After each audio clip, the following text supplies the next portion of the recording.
This week, we welcome Ryan Benson, Director of Service Offerings at Deepwatch, to discuss the state of the managed detection and response market. In the leadership and communications section, 6 types of CISO and the companies they thrive in. What are the habits of highly effective CISOs?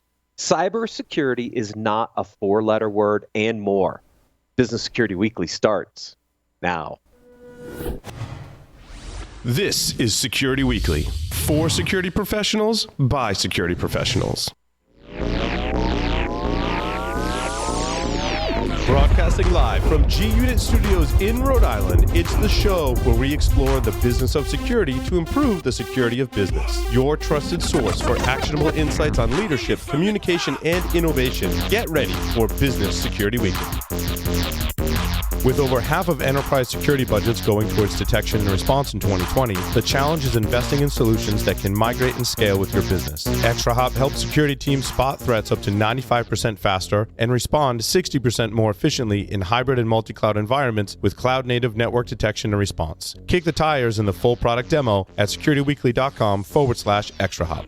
The question is simple. Have any of the systems on my network been compromised? The answer is harder than it should be. Enter AI Hunter. Active Countermeasures has automated and streamlined techniques used by the best pen testers and threat hunters in the industry to create AI Hunter, a network threat hunting solution that does the first pass of a hunt for you to identify systems that are most likely to be compromised and scores the results on a scale from 0 to 100. You can then research those systems in depth with AI Hunter. Focus your valuable time on the systems that need your expertise with AI Hunter. Sign up for a personal demo today at securityweekly.com/ACM. Welcome to Business Security Weekly. This is episode number 189, recorded September 28th, 2020. I am your host, Matt Alderman, here in Colorado. Joining me from G-Unit Studios in Rhode Island are my co-hosts, Mr. Paul Asadorian and Mr. Jason Albuquerque. Hey, Matt. Good to be here. It's a wonderful Monday. It is. We're not going to talk football because for most teams it was not a good weekend. I was just talking about this wonderful cigar that Paul shared. Oh, yeah. Nothing about football. Come on now. Opus X Oscuro. Mm-hmm. Yum. Yeah. Now I got to get back in the studio. Jason's like, we need a special occasion. I'm like, it's Monday. It's BSW. The Patriots won. Yeah. Like, Denver lost. Go for it. When you're dead, someone else is going to smoke them. So. Would you like to have all of your favorite Security Weekly content at your fingertips? Have a question for one of our illustrious hosts, someone from the Security Weekly team, or wish you could hang out with the Security Weekly crew and the community? Subscribe on your favorite podcast catcher, sign up for the mailing list, or join our Discord server to stay in the loop on all things Security Weekly. Visit securityweekly.com/subscribe. Also, its official Security Weekly, in partnership with Cyber Risk Alliance, is excited to present Security Weekly Unlocked on December 10th, 2020. The inaugural edition of Security Weekly Unlocked also celebrates Security Weekly's 15th anniversary. Registration and call for speakers are now open. I opened up registration this morning. Visit securityweekly.com/unlock to register for the event or to submit your speaking session. This segment is sponsored by Deepwatch. To learn more, please visit securityweekly.com/Deepwatch. Ryan Benson is here. He is Deepwatch's Director of Service Offerings. He's also responsible for building go-to-market strategy and operational effectiveness across Deepwatch's managed detection and response, managed EDR, managed firewall, and vulnerability management services. Ryan has over 15 years of experience in managed security services in roles such as Cyber Operations Officer, Director of Managed Security Services, and Senior Director of Risk Compliance and Security Operations. Ryan also served as Gartner Analyst covering security operation technologies, including SIEM, Cyber Threat Intelligence, and Managed Security Services. Ryan, welcome to Business Security Weekly. Thank you. Appreciate you having me here today. Yeah, we want to get into this conversation about managed detection and response. But before we get there, let's kind of back up a little bit. You covered the managed security services space. And there's a history of managed security services. There's also some stigma with managed security services. So I want to backtrack a little bit and talk about MSSPs, the evolution of MSSPs, and then why MDR, and what's the difference between an MSSP and a managed detection and response company? Yeah, absolutely. I think, what we've seen over the years is everyone's needed security operations. So as we've built networks and decided we need to monitor what's going on, new technologies have spun up from that. And, companies didn't have enough people to build their own in-house, security operations center or SOC. So the MSSP market really rolled out from that and what services they could deliver on the different technologies people had. So, a long time ago, most commonly it was a firewall or just managing route switch for a customer. And firewall technologies had different feature sets that were built into that. So you can, take a commodity service where I can, take a change request, make a change for a customer, and then pass it back over to them. They continue their daily business. The MSSP market's really spun out from the newer technologies like SIEM, incident monitoring.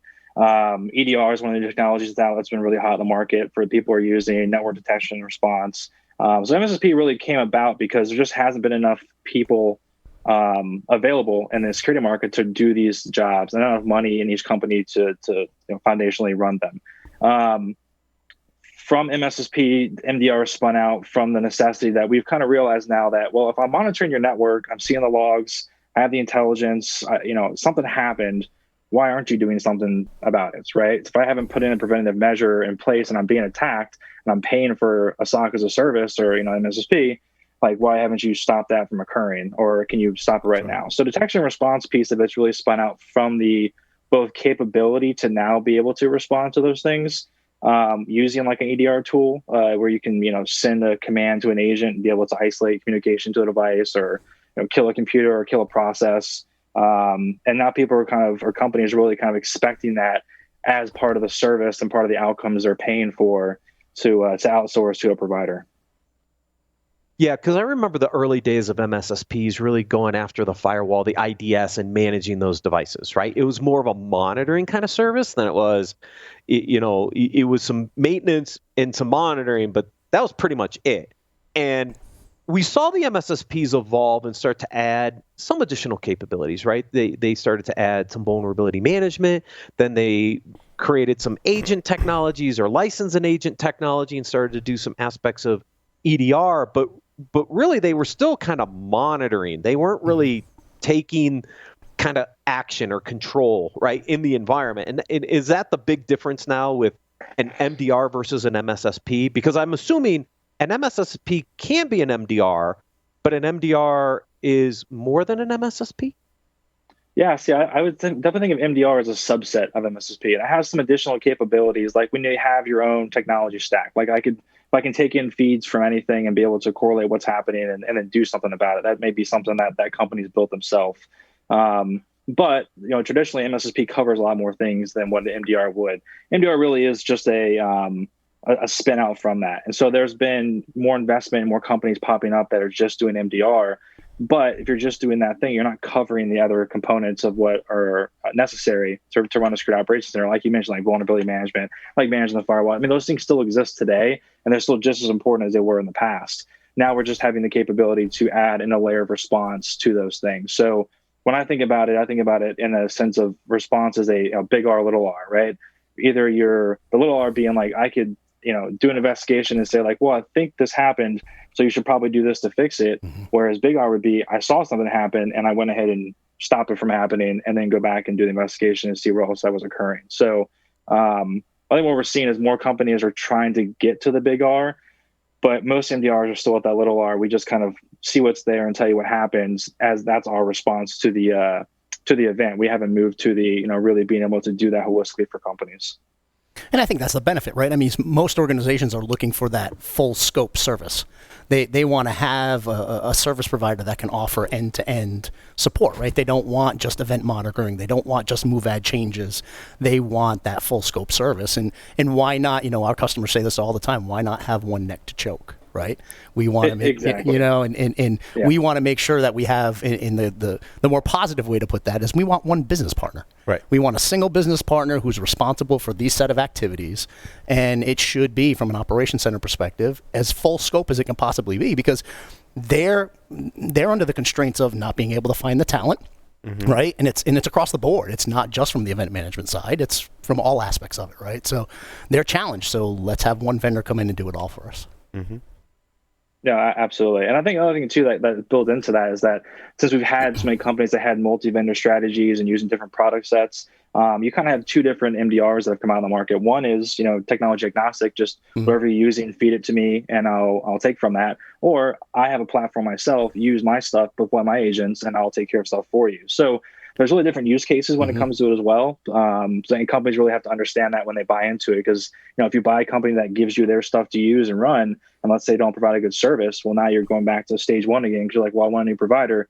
You got to rip everything out and put everything new stuff back in. So one of the things that Deepwatch did when spinning this out was, look, we're going to pick kind of the best in breed products customers are using today, like Splunk on the SIM side, and it's their license. We'll co-manage it. We'll make sure we're getting all the events from it. We take care of it for them, but it's still there. So if they decide they don't like us, there you go. Hand them right back. Same data. Everything else is there. And we've already built in use cases stuff you can use as well on top of that, should you want to go somewhere else. But we tend to find people really like that approach. Yeah. Another thing I've seen too with some organizations who do MDR is limits in what they can pull in for log sources. I've had customers go talk to MDR companies and they're like, you know what? We can't ingest Palo. You know what? We can't ingest, your flavor of the month EDR, right? So it's like you got to do your diligence up front to make sure that they can actually consume the log sources that you have internally as well. Otherwise, you're stuck. And the ones you don't have yet. Right. Yeah, that's, I think, the bigger challenge. Yeah, future-proof. You don't want to be limited.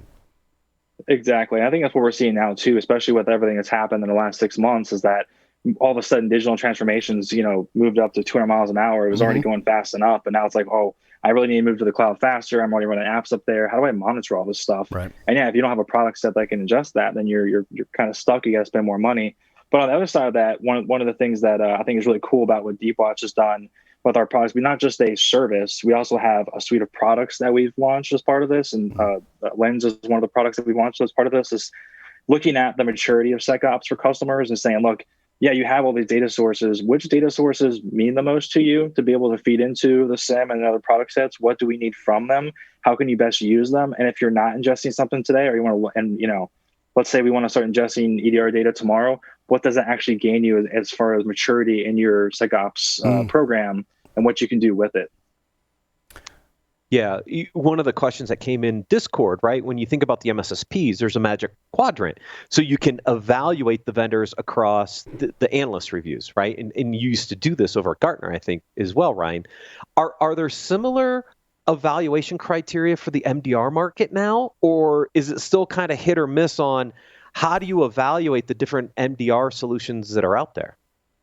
Yeah, it's interesting because I don't think there ever will be a magic quadrant. Maybe a couple of years down the road for MDR. And I think actually just recently they went and downgraded the MSSP to a market guide. So the market guides are just including, hey, here's kind of some people that are in the space. You can go look at them. Here's our recommendation on how to use them. But yeah, that's the number one challenge for customers right now, is not really understanding the difference between the two and then what the outcomes are, right? So when they go out and submit an RFP for what kind of service they want, they haven't really written the questions in a way that allow them to say, like, I want A plus B equals C. And they kind of write it in some of different algebra, but it's not as clear as, look, I just want you to do A and B and C. And instead they give us a paper that says all those other things built into it. So yeah, like really defining the outcomes and defining what you want from a service is the number one key to being able to use a managed text response service or an MSSP or some kind of combination of both. And I do agree the consolidating vendors down to one makes a lot more sense, because when you do have an issue, you got to be able to have some place where you can communicate that back to them as this is the problem. This is what I want you to go fix it. And either the vendor can actually address it or they can't. And then you're kind of stuck in the middle between those two. So let's double click into the evaluation for a second, because I think you brought up a really good point that you can, I think, guide the audience a bit. What are the types of use cases you should look at as part of an MDR offering? I mean, where do you start? Because if you go to an MSSP, but maybe you don't need the full-blown MSSP right now. You just want certain use cases, but maybe you want to expand broader later. How do you evaluate the different use cases, the different offerings that are out there? Where should people start? Yeah, so I think the first thing that everyone should understand about getting into this business is that you can outsource capabilities, but you cannot outsource risk, right? You can't outsource responsibility. So at the end of the day, whatever you're buying, you're still going to own the outcome of it. So if they miss an alert and you still get attacked and you're still, threatened with having to pay a ransom on something, that's still on you, even though you paid for a service. So the most important things is looking at kind of twofold. For one, can they help you understand your attack surface, right? So like for us, I think a lot of times I'll go to customers and tell them, look, we can start, if you have nothing today, we can start with like vulnerability management and firewall, as in like, let's understand what your network actually looks like and where your risks actually lie, right? Because if we understand that, I can help you build more things into that. And a lot of customers may already have that today. So the other side of it would be, how do we better detect threats for you and better respond to threats for you? So some people need all of that. Some people just need a subset of it. So it's kind of just picking and choosing the ones that make the most sense for where you lack capability internally.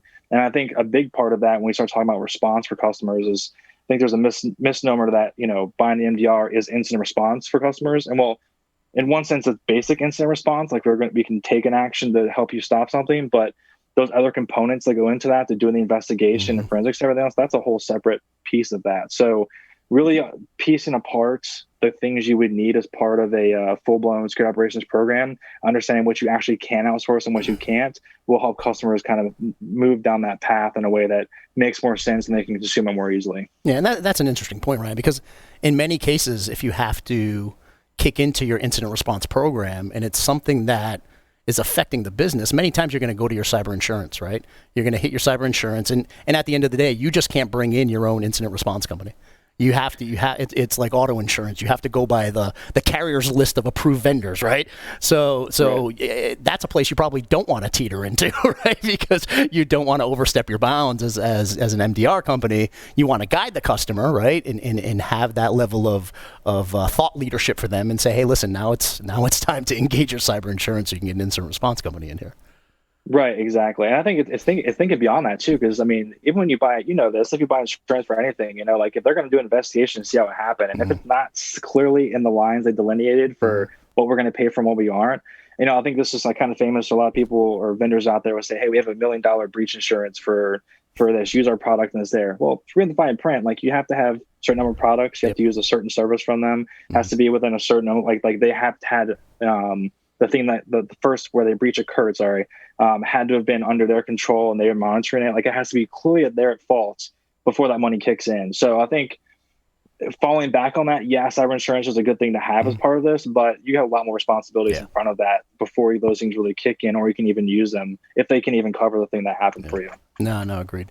And for me, I mean, like a company like yours, I think a lot of the success of the outcome of your service is based on the model of how you're supporting your clients. And I looked at your website, and you have a lot of great differentiators, right, from your traditional MDR companies. And I look at it, and you have something called the squad model. And I thought that was absolutely awesome, because the success is going to be your security analysts and your team understanding the customer, understanding their environment, understanding their culture, understanding their people, right?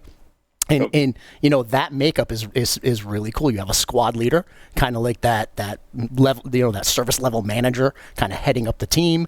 You have a customer success manager, guiding that team, making sure that they have that relationship with the customer so they can better understand the people and the culture and things of that nature. But then a threat hunter, you have support services on that, and then you have, 5 shifts worth of security analysts for the clients. I thought that was amazing. It's like a pod. Yeah, right? You have a pod of professionals who understand your company. If the leaders of those respective teams can largely stay the same across your client base, I think even if the engineers swap out, you've still got that consistency, right? Yep. The negative feedback I've got about MSSPs and the reasons why people have left one provider to go to another are, basically we had an awesome team, and then there was a bunch of turnover, and now we don't have an awesome team anymore. They have no idea. And nobody understands my company. So we might as well go somewhere else. It seems like you guys got that problem and saw that problem and are getting ahead of it, which is good. That's awesome. It's 100% what it is. And that's actually the first paper I wrote at Gartner back in 2019 was use effective communication to enhance your MSSP experience. 100% about how you communicate with your MSSP, how you provide them business intelligence, and how they use it is going to make or break the difference in how that relationship goes. It's like anything else. Like if you don't communicate with your partner, things are probably going to go wrong. Like it's like anything else in life, right? So us building that model made a lot of sense, and it's scalable way too, because those pods are like the squad, right, that you have in place. There's a lot of distinctive capabilities built into that as well, right? Because one squad might have a lot of healthcare, customers, so that they have a lot of intelligence on what healthcare providers are dealing with and how to address those. One might be financial, one's big, one's small. So the fact that we can kind of build those as we grow, but then the back end kind of use that shared services model for how we maintain the platforms makes this, I think that's, if I've ever heard anything about that, as well, how do you scale? That's how you do it, right? You add in that intelligence where you need it, and leave those open communication channels so you can really show the value to the customer. Really. Yeah, that's pretty awesome. Now you take it to the next level and you understand the industry. Because now you understand their legal, regulatory compliance needs and all the nuances and kind of niche things you need to do from a control perspective there. Now you're ahead of the game. Now you're proactive with them. That's pretty awesome. Yeah. But you also create, I think, a really interesting way to onboard talent, right? Because if we think about this, you have to scale. You have to go get talent. And the squad creates this great support infrastructure for newbies to come on, learn, grow their skills, where they maybe move to a new pod or squad as you spin that up. So what's innovative about that is not only from a customer perspective, but also allowing you to consistently bring engineering and security talent into the organization, because now you've got a place where they can learn from others, which helps them grow. Oh yeah, absolutely. And what's interesting too is like having run SOCs in the past and doing mentoring sessions with brand new security analysts. You ask them like, "What's your vision for the future? What do you want to do?" And every security analyst will tell you once they start in the MSSP or in a SOC, they want to be a pen tester, they want to be a threat hunter, they want to go do those things that are like the fancier side, right, of cyber. And us having that in there so they can actually see the path. We're like, hey, I can actually do these A, B, C, and D, and I could be a threat hunter, or I can move to this side and do testing. Like that is really great for retaining the talent that we have, and actually getting people to come in and see how that grows over time for themselves, and they can see a real career here as opposed to having to hop from company to company. Yeah, and as part of your service, that pod, you have a threat hunter that's engaged in that team, right? So yeah, exactly. I mean that gives you a level of mentorship just within the pod itself, which is super cool. Exactly, and that communication channel is so important too for threat hunting, because if you don't, threat hunting is all about building a hypothesis and testing a hypothesis, right? So if I think something is occurring, how can I go search for it? And having the tools to be able to do it. So the fact that we have that in place, we have the communication, we understand, especially when customers subscribe to like vulnerability management for us, where we actually do a full scale, kind of like a risk program for the customer. We actually do remediation outreach and work with infrastructure and security and figure out where they actually, do you patch it? Do you isolate it? Like what is the next step for that? Understanding what their risk posture is helps us build those more advanced threat hunts for, what is really underlying that we could go find that the tools just aren't going to tell us. Yeah. When you think about evaluation criteria, obviously security resources are part of that decision criteria. What are some of the other things? Budget has to play into, do you build it or do you buy it or outsource it, right? What are some of those key criteria for people to really evaluate? Do I want to build this capability, or is it better for me just to leverage an existing MDR service? Yeah, I think starting off, it's good for everyone to realize that maybe like 1% or less of companies in the world can afford to really have their own SOC and staff it the way they need to and really build out everything that's there. So almost everyone's going to be using some sort of hybrid model, which would be in-house capabilities and outsourced services. So the biggest part of that, again, is going back to like evaluating what's the outcome, what could you possibly have in-house. So like, let's say you're a company that's based in Orlando. There's some good cyber talent in Orlando. You could probably find a couple of good analysts. You could probably find some people to manage tools for you that you could keep in-house. And again, I'm all for, if you can grow things in-house and do things your way and own it, it always just feels better, right? So you can do that part. But then, hey, I'm not going to be able to find, like, I don't want these guys doing commodity. I don't want them doing basic, like, alert triage. Let me look at a service that could do that for us so that they can be focused on the real important things that we need day-to-day in the business set. So some of those things, as you're looking at evaluation, the flexibility that a service gives you to build around that model, that hybrid model, I think is what is a real key to being able to find the right service provider for you. That's a huge benefit. That's something that my organization talks about all the time too, right? You as a company can be in like 3 modes. You can be in run mode, grow mode, or transform mode. Why not leverage the power of a managed services organization to get your head out of the run and allow the talent that you can have, right, to focus on growth and transformation within your organization? It's a no-brainer, right? Yeah, it totally makes sense. And what's cool too is, like 3 years ago when I was running the SOC and MSSP, things like, I mean, Slack was just coming up. Some of the communication platforms were just coming up. And now it's like all of our customers have their own Slack channel with us. When they need to get a hold of an analyst, they just really go in Slack in their team channel and get a hold of the analyst. Where in the past, calling the line, press the number, dial this to get somebody, that collaboration part has really made a big difference for at least the customer success side I've seen. Yeah. And I'm seeing I took a look at your architecture on the website, and, some of the innovative technologies that you have, including like ServiceNow. It looks like you're using ServiceNow on the back end, where, just the ability to do e-bonding within ServiceNow with customers, where you can say, listen, I will connect into your ticketing system, right? And I will be able to hand a ticket back and forth between our two organizations. So that way that collaborative effort is a lot more streamlined, a lot more quicker to be able to get information in front of customers. I took e-bonding as meaning something completely different. So I'm glad you explained it. That's not e-bonding. It's not Ashley Madison. We can talk about it on the next segment. Gotcha. Yeah, but Ryan, I think the other important thing is you can't outsource everything. There is still a risk component the organization needs to own, which means there's still a responsibility. Even if you try to outsource as many capabilities as you can, the organization still has to own aspects of the risk and managing the relationship. So it's not like you can outsource 100% either. Well, and I think that's a great point, Matt. It begs the question. And I want to get Ryan's opinion on this, because I've guided enterprises that are looking at managed service of some kind, right? And I've always kind of like framed it as you got to pick and choose, right?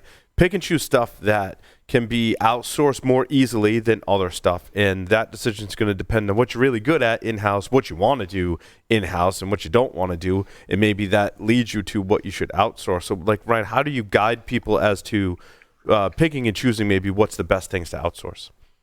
Yeah, I always tell them to look at where are your business decisions, right? You need to own the business decisions in-house. And a great example of that is like user behavior, right? So there's a lot of technologies out there that will do some sort of correlation, causation for, this is a good activity or bad activity, right?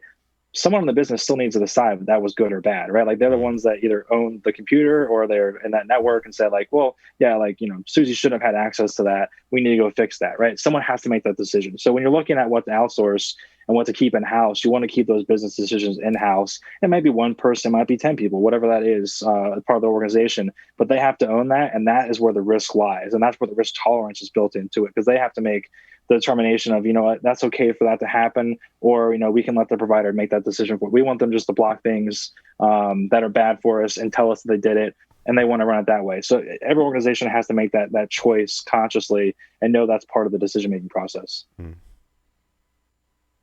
Yeah, lots of decisions to make. Ryan, thank you so much for joining us on Business Security Weekly. Really appreciate the time, guys. To learn more about Deepwatch's services or to assess your SecOps maturity for free, please visit securityweekly.com/Deepwatch. We're going to take a quick break and then cover the leadership and communications articles for this week.